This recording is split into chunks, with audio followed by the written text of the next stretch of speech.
Well, hello, I'm Clement, documentary programmer for the 2021 Mill Valley Film Festival. And I want to thank all our supporters for turning out for the festival in this very unusual year we find ourselves in. And today it is my great pleasure to introduce Liz Garbus, director of Becoming Cousteau. And Liz, we are very honored to be screening your wonderful film at the Mill Valley Film Festival. Becoming Cousteau had its world premiere at Telluride Film Festival, and then also recently screened at the Toronto Film Festival. And I'm sure it's going to be invited to screen at many more festivals around the country before being released worldwide. So nice to have you here, Liz. Indeed. Well, thank you so much for including the film in your lineup. And I wish I could be there with all of you. Oh, me too. Well, this is a film about one of the most recognizable figures in the world. And from the very first frame of the film, I felt I knew this man, had a deep connection to him. And I know many people feel this way also. But your film is enlightening and sheds new light on this very complex human being who has changed the world. So let's jump right in. How did this filmic journey all begin, and what inspired you to tell the story of this iconic figure? Well, I grew up like many folks my age, watching, mesmerized by the TV set, Cousteau's The Undersea World with Jacques Cousteau, and glued to the TV, seeing images I had never seen before. And what I realized when reading to my own children, my own young son one evening, was that he was being lost to this generation, and they had grown up, sort of steeped in imagery, films, movies, TV shows that were pioneered by Cousteau. And so it occurred to me that I would like to revisit this human, but just having a childhood love for a figure does not make an interesting film. So I needed to. I mean, perhaps it would, but I wanted to see what was the story, what was behind the story, what made him who he was, and what was there left to discover. And what I found was a lot. That this was a human being who had gone on a very interesting journey, a redemptive journey from a kind of conqueror, explorer mindset to that of, sort of a humility and conservation. And it felt to me sort of a metaphor for our time of what, in fact, we need to do in terms of our relationship to our planet. From hubris to humility is a journey that he went on, and he was brave enough to look at his mistakes. And it is what we need to do as well. So it felt like the right time to revisit this story. Yes, definitely. And so as you began your research, what were your first impressions of the man himself, not just his legend? Yeah. Well, I mean, once you look behind a legend, as you say, there is a man. And this is a man who, who was flawed. I didn't want to make that, that great man hagiography picture. This was a man who had flaws, who looked at his flaws, but ultimately became completely obsessed with a mission. And the mission was a mission of conservation and preaching love for the ocean and this undersea world and life, in the hopes that people would want to protect what they love, as he said. And, that was sort of his mantra. But that mantra certainly evolved over time. I wasn't aware of his work with oil. I wasn't aware of his early treatment of sea life. But all of this made him more interesting to me, not less. Also, a great discovery for me was his wife, Simone. And often, in the stories of great men in history, there is a woman who has been erased from the record. So I was certainly delighted to learn more about her and bring her story to light at the same time. Yeah, it's a very complex and layered work, and it's obviously went through many different stages of production. And, I was thinking this could easily be a docu-series of Cousteau's life. But what convinced you that you wanted to just make a full-length documentary film? Well, I think you're right. And certainly, in early screenings saying, well, you didn't talk about this or you didn't talk about that. And, which is the typical question when people, maybe it means they want more. So that's a good thing. But I felt that there was this journey, which we just have sort of talked about, a journey towards redemption and meaning. And that felt to me like a movie. And I suppose when I started this project 6 or 7 years ago, documentary series were not, as widespread as they are now. So maybe my thinking was narrower at that time, but this felt like the right shape. And of course, there could be more Cousteau films. There could be more series. There are certainly many, many chapters of his life that we did not go into, but that's not the point of a doc. The point of a doc is not to be the exhaustive chronology of a person's life. It's supposed to be a perspective, and this was my perspective. Yeah.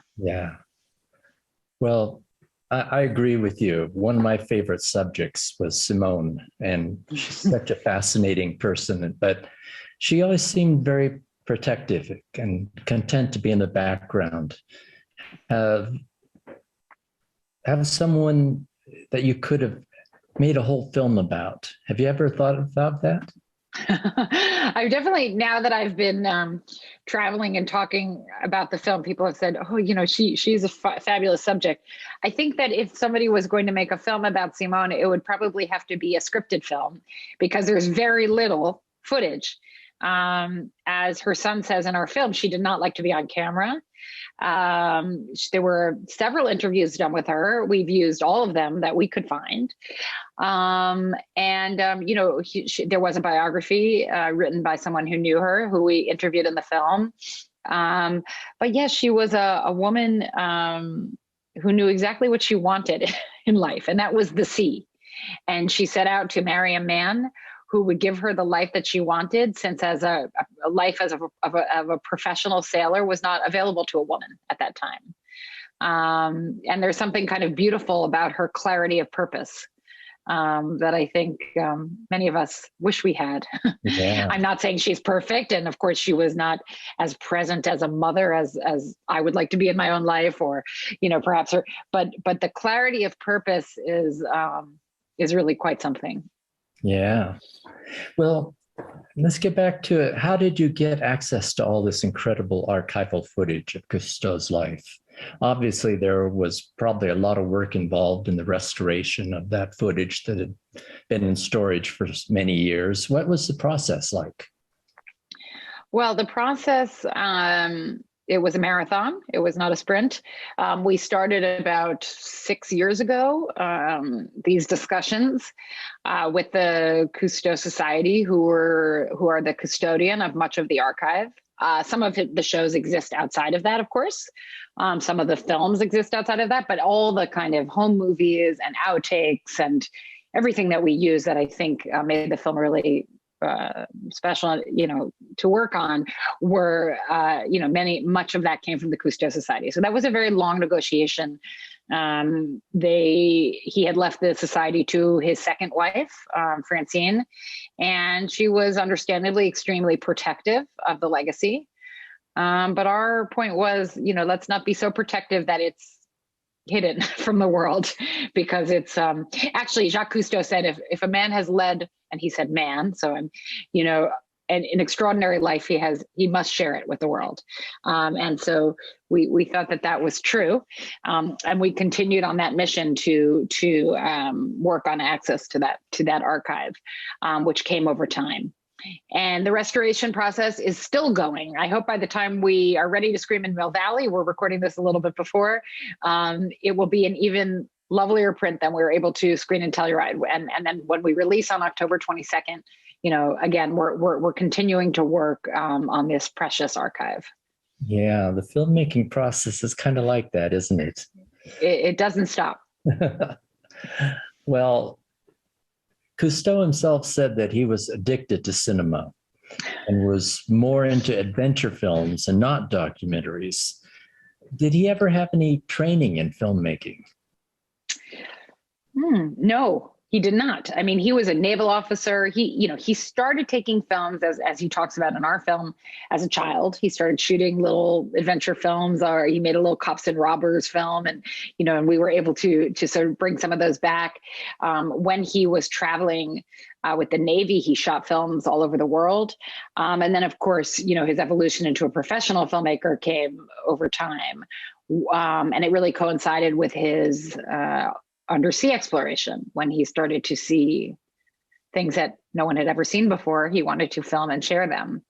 And yes, he said filmmaking is a kind of sickness for him, and that he feels unhappy if he's not making a film. And I can actually very much relate to that. Yeah, yeah. I was surprised to learn in his earliest films, he was treating animals or fish rather cruelly, but he admitted that he didn't really know any better. Now, that when he first got into financial difficulty, he accepted a major role in the early expansion of the oil industry in the Persian Gulf. Was it challenging for you to make the decision on how to include this in the film?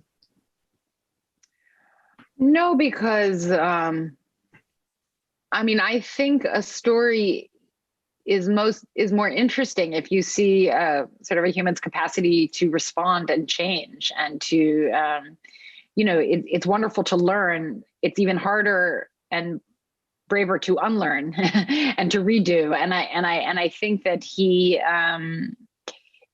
did that. He boldly faced his mistakes. For instance, in The Silent World, his Oscar-winning film, he and his crew slaughter a shark. Again, it was that man against nature mold, that conqueror mold that he was formed in.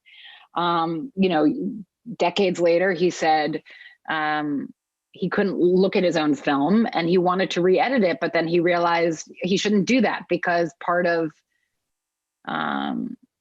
public life is acknowledging your mistakes and not hiding them, and using them as a fuel for conversation and doing better. And so I think for me, it was beautiful to see that. Yeah. And again, it felt like the journey that we all need to go on. Not to be too proselytizing, but I think it is a metaphor for where we are in our environmental journey, where we have we need to look at all of our shortcomings and squarely and try to do better. Yeah. And in the beginning, he just wanted to share the wonder of this magnificent world beneath the sea. And it led to an incredible entertainment and learning to showcase with his TV series, which reached millions of people.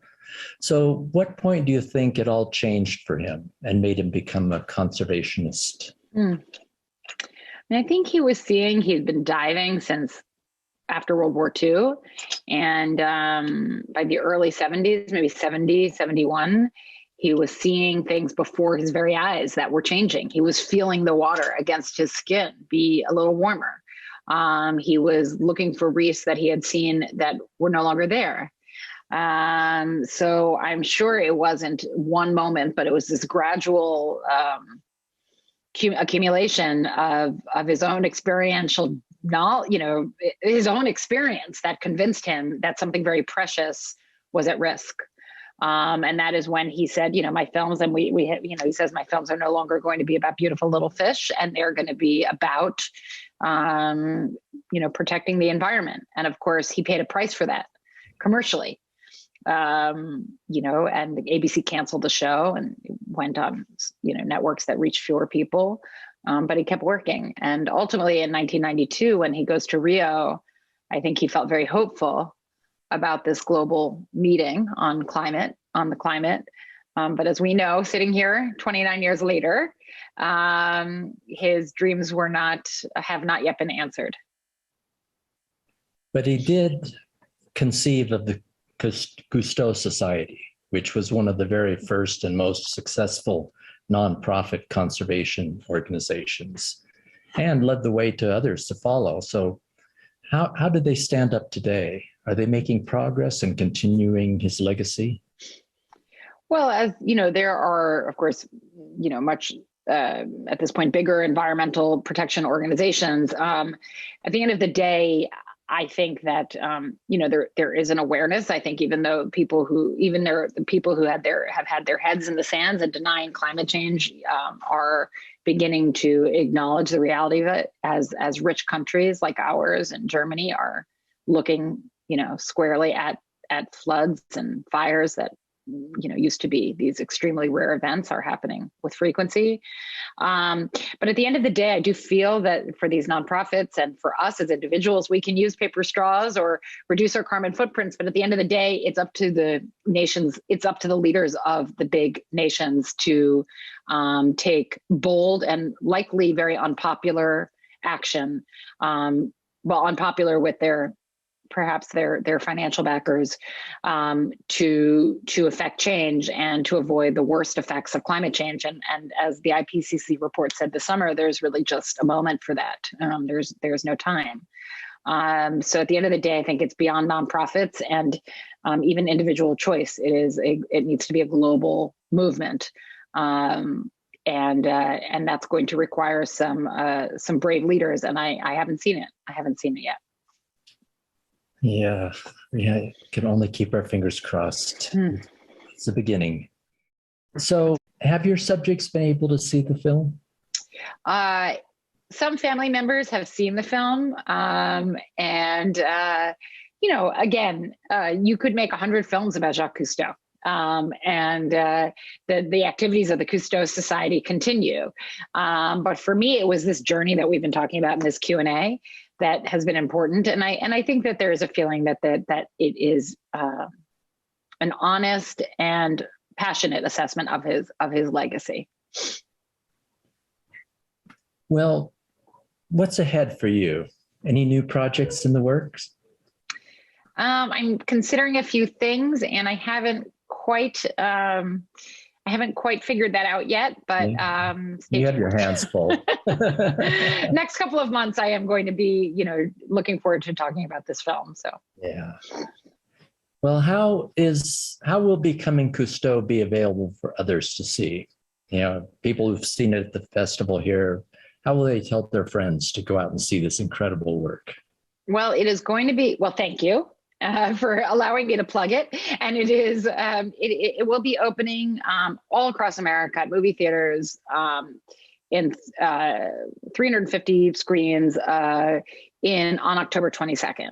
So hopefully people will go see it in the movie theater, projected. It's only going to get cleaner and cleaner than the screening you've seen here and more vibrant. And then there will be a sort of streaming announcement after that if you can't get to it in the movie theaters. Oh, wonderful.